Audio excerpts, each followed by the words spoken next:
Hola estudiantes de emprendedores.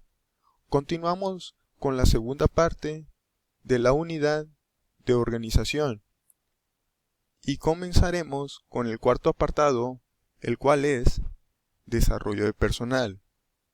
Este hace referencia a lo que vendría siendo el entrenamiento del personal.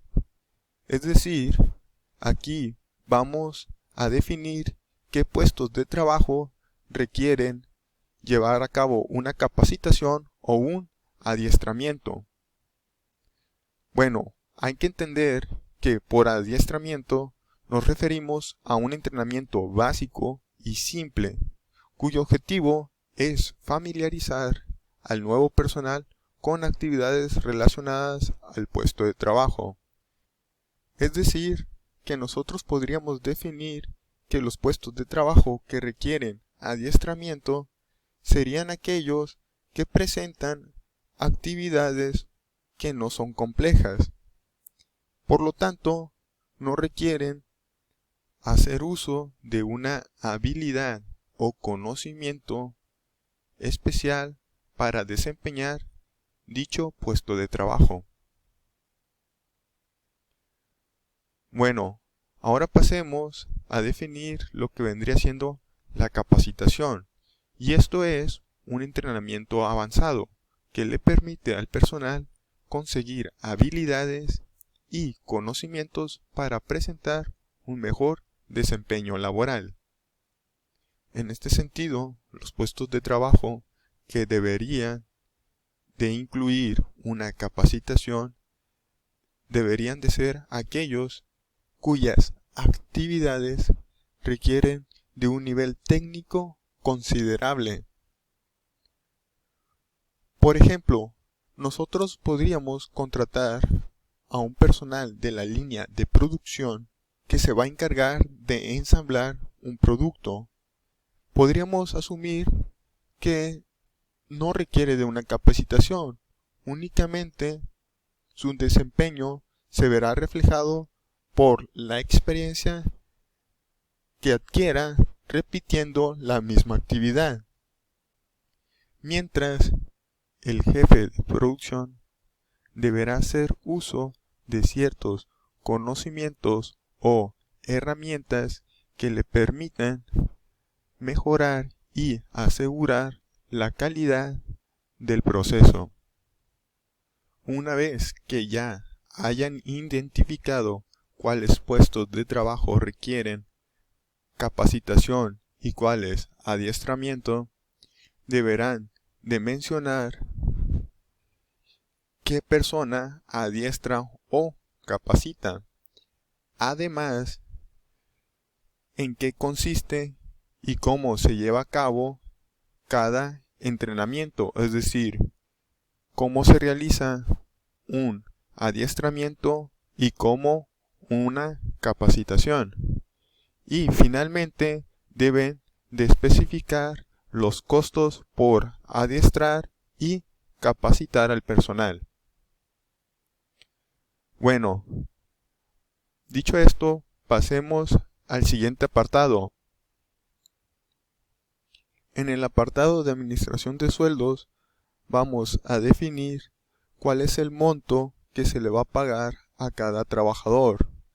Sabemos que los sueldos se asignan en base a las actividades y responsabilidades de cada puesto de trabajo. Por ello, en la parte superior del organigrama encontramos sueldos altos, mientras que en las partes inferiores los sueldos son más bajos. Bueno, dicho esto, pasemos a definir algunas obligaciones de la empresa ante la ley. Es necesario mencionar estas obligaciones dentro de este apartado, puesto que tienen un efecto en el salario del personal. La primera obligación es el impuesto estatal por remuneración del trabajo. Y en Baja California se utiliza el 1.8% más el 0.3%, el cual es un cargo federal. Otra obligación adicional de la empresa sería el Instituto del Fondo Nacional de la Vivienda para los Trabajadores, o mejor conocido como el Infonavit, y esta prestación representa el 5% del sueldo total del trabajador. Otra prestación sería el Instituto Mexicano del Seguro Social, y esta prestación se puede presentar entre el 20 y el 24% del sueldo del trabajador.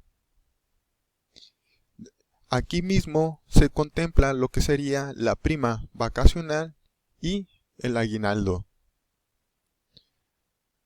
Finalmente, están los fondos para el retiro, es decir, las afores, y estas solamente representan el 2% del sueldo total. Bueno, ¿y cómo deben de presentar la información?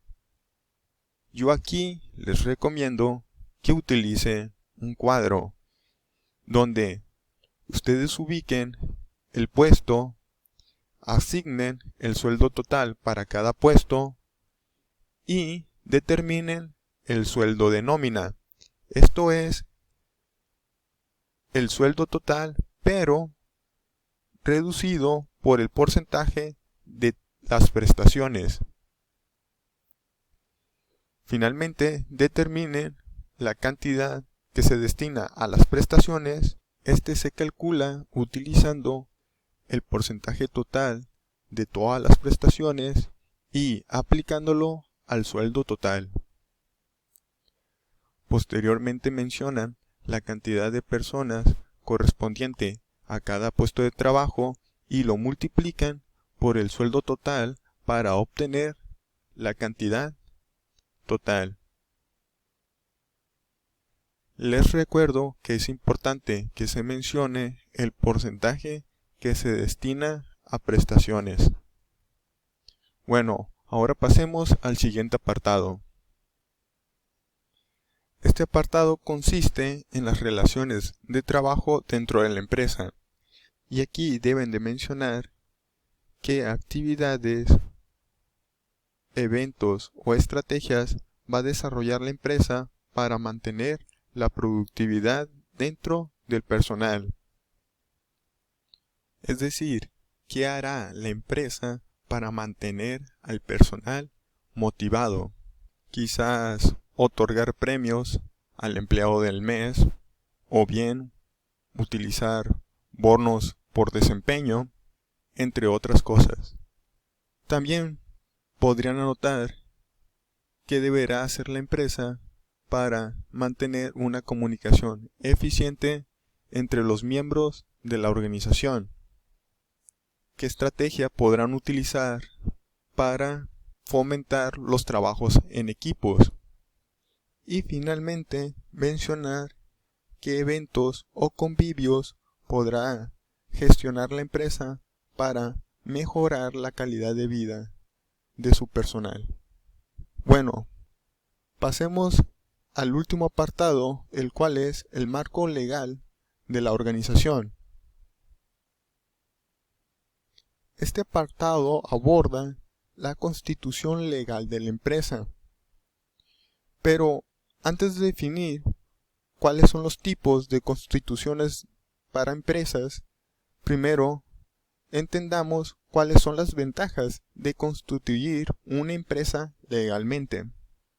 El primer beneficio por constituir una empresa de forma legal sería que éstas pueden solicitar créditos, puesto que las instituciones financieras solo otorgan créditos a este tipo de empresas. La siguiente ventaja sería acceder a beneficios sociales y seguros. Otra ventaja es la de producir y comercializar con autoridad y sin restricciones. Es decir, en caso que una empresa decidiera exportar, esta tendrá que estar dada de alta en Hacienda.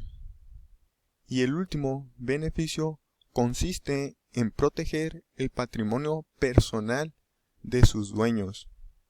Es decir, en caso que una empresa no pueda responder ante las deudas y obligaciones, deberá declararse en bancarrota para proteger todos los bienes personales de sus dueños. De esa forma, los dueños quedan exentos de cualquier obligación de sus empresas. Bueno, ahora pasemos a discutir las desventajas.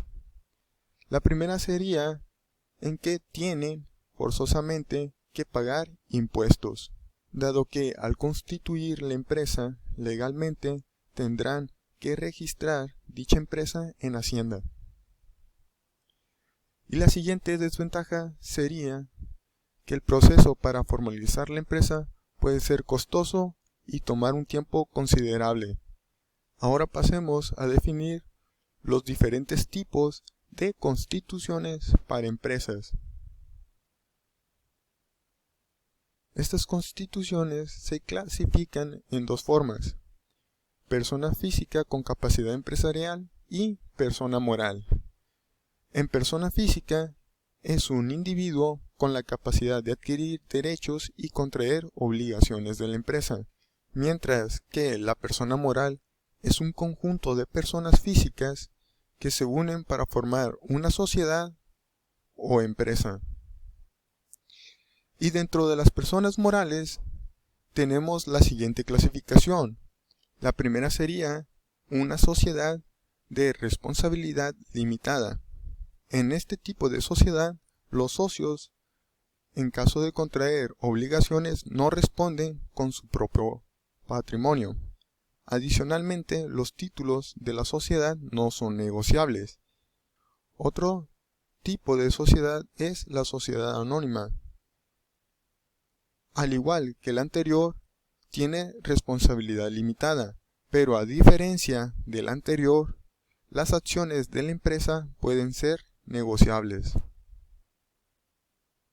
Y otras sociedades menos comunes son la sociedad cooperativa, la sociedad comandita simple, la sociedad en comandita por acciones y la sociedad en nombre colectivo.